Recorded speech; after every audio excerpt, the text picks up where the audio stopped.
Zee 24 तास एक पाऊल पुढे। मनसे अध्यक्ष राज ठाकरेंनी आज टोल विरोधी इशारा दिल्यानंतर मुंबईत दहिसर मध्ये मनसेच्या कार्यकर्त्यांनी टोल नाक्याची तोडफोड केलेली आहे। ही अत्यंत महत्त्वाची बातमी आपल्याकडे येते। टोल विरोधात मनसे आक्रमक झालेली आहे आणि दहिसर नाक्याची ही दृश्य आपण पाहता आहात।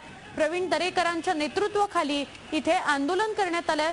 3 नगरसेवकांना पोलिसांनी ताब्यात घेतलेलं आहे। मात्र ताब्यात घेण्यापूर्वी प्रवीण दरेकरांच्या नेतृत्वाखाली जे टोल विरोधात मनसेने आंदोलन केलं त्यामध्ये आपण पाहू शकता दृश्यांमध्ये अशा प्रकारे पोलीस आणि कार्यकर्त्यांमध्ये झटापट सुद्धा झालेली आहे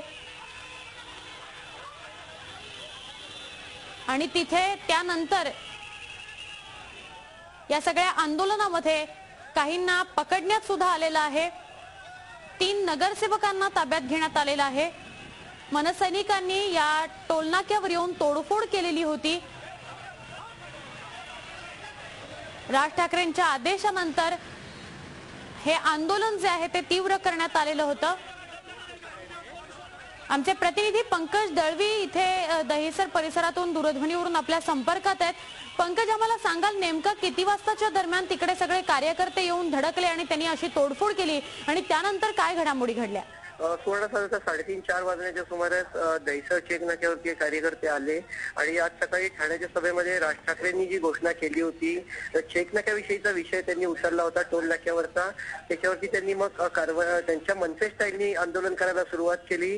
दहिसर चेक नाक्यावरती त्यांनी गोंधळ घातला, तोडफोड केल्याची दृश्य आपण आपल्या स्क्रीनवरती प्रेक्षकांना दाखवतोय। आणि असं असताना त्याच्यानंतर मनसेचे 3 आमदार तिकडे नेतृत्व करत होते। पहिले प्रकाश दरेकर जे आमदार प्रवीण दरेकर यांचे भाऊ आहेत, दुसरे शिल्पा चौगले आणि तिसरे चेतन कदम या 3 मनसेच्या नगरसेवकांना दहिसर पोलिसांनी ताब्यात घेतलेलं आहे आणि कार्यकर्त्यांनी दहिसर पोलीस स्टेशनच्या बाहेर त्याच्यानंतर गोंधळ सुरू केलेला आहे। सुवर्ण, नक्की आत्ताची काय परिस्थिती आहे? 3 नगरसेवकांबरोबर किती कार्यकर्त्यांना ताब्यात घेण्यात आले या संदर्भात काही कळलंय का? आणि अजून सुद्धा पोलीस स्थानकाबाहेरच हे सगळे कार्यकर्ते जमा राहून घोषणाबाजी करतायत का? सुवर्ण, जेव्हा पोलिसांनी ताब्यात घेतलं जेव्हा 3 नगरसेवक त्यांचे शेकडो कार्यकर्त्यांना ताब्यात घेतलं आणि त्याच्यानंतर साधारणतः 300 ते 350 कार्यकर्ते दहिसर पोलीस स्टेशनच्या गेटवरती बसून ठिय्या आंदोलन करत होते आणि त्याच्यानंतर आता अजूनही कार्यकर्ते जमा आहेत पोलीस स्टेशनच्या बाहेर। अगदी पंकज, शेवटचा प्रश्न आम्हाला फक्त सांगाल, गेले काही दिवस जर आपण पाहिलं किंवा काही महिने जर आपण पाहिलं तर साधारणपणे मनसेचे कार्यकर्ते किंवा मनसे एखादा विषय घेऊन आंदोलन करताना आपल्याला दिसली नाही, थोडी शांत होती असं म्हटलं तर चुकीचं ठरणार नाही। आता पुन्हा टोल नाक्यांचा हा मुद्दा त्यांनी हातात घेतलाय। या सगळ्या संदर्भात किंवा या सगळ्याकडे कसं बघावं लागेल? नक्कीच सुवर्ण, आपण सगळ्यात महत्वाचा मुद्दा म्हणजे महाराष्ट्र नवनिर्माणसाठी सेनेसाठी कृष्णकुंज वरचा आदेश सगळ्यात महत्वाचा असतो। विषय समोर होते मात्र पक्ष नेतृत्वाकडनं आदेश दिले जात नव्हते।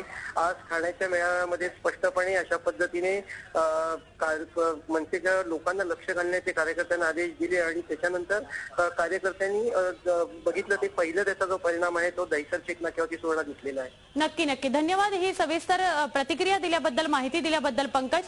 आमचे प्रतिनिधी पंकज दळवी दहिसरच्या परिसरामध्ये काय घडामोडी घडल्या, साधारण 3:30 वाजल्यानंतर दहिसर चेकनाक्यावर कशा पद्धतीने मनसेने तोडफोड केली आणि आता कसं अटक करण्यात आलेलं आहे, बाजूला पोलीस स्टेशनच्या घोषणाबाजी सुरू आहे, हा सगळा प्रकार आपल्यापर्यंत पोहोचवत होते। आता ठाण्याच्या टोल नाक्यावर वर्षानुवर्ष कशी लूट सुरू आहे ते पाहूयात।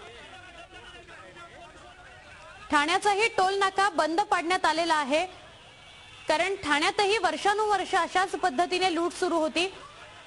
ठाण्यातला जो टोल नाका आहे तोही अशाच पद्धतीने बंद पाडण्यात आलेला आहे। आज जेव्हा राज ठाकरेंनी आपल्या भाषणामध्ये टोल नाक्यांचा मुद्दा मांडला, टोल नाक्यांवर कशा पद्धतीने लूट होते आहे तो मुद्दा मांडला, त्यानंतर दहिसरच्या नाक्यावर कार्यकर्ते आलेले होते प्रवीण दरेकरांच्या नेतृत्वाखाली मनसेचे कार्यकर्ते आणि त्यांनी तोडफोड केली आणि आता ठाण्यामध्ये सुद्धा ठाण्याचा जो टोल नाका आहे तो बंद पाडण्यात आलेला आहे। पूर्णपणे ठाण्याचा टोल नाका बंद करण्यात आलेला आहे। आता कशी लूट सुरू आहे टोल नाक्यांवर आपण पाहूया। मुंबई एंट्री पॉइंट जो आहे तिथे प्रकल्प खर्च होता 2100 कोटींचा, आतापर्यंत जमा झालेले आहेत 2393 कोटी।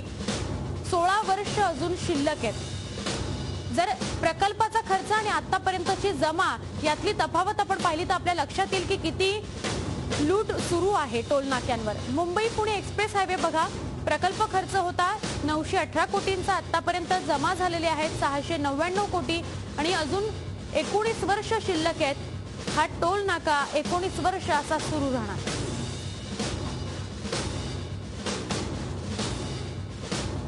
कशा पद्धतीने टोल वसुली करताना लूट होतीये त्याचं ढळढळीत उदाहरण आपल्या समोर आहे। आम्ही तुम्हाला लेखाजोखाच दाखवतोय, प्रकल्प खर्च किती होता आणि आतापर्यंत जमा किती झालेले आहेत। झी 24 तास, एक पाऊल पुढे।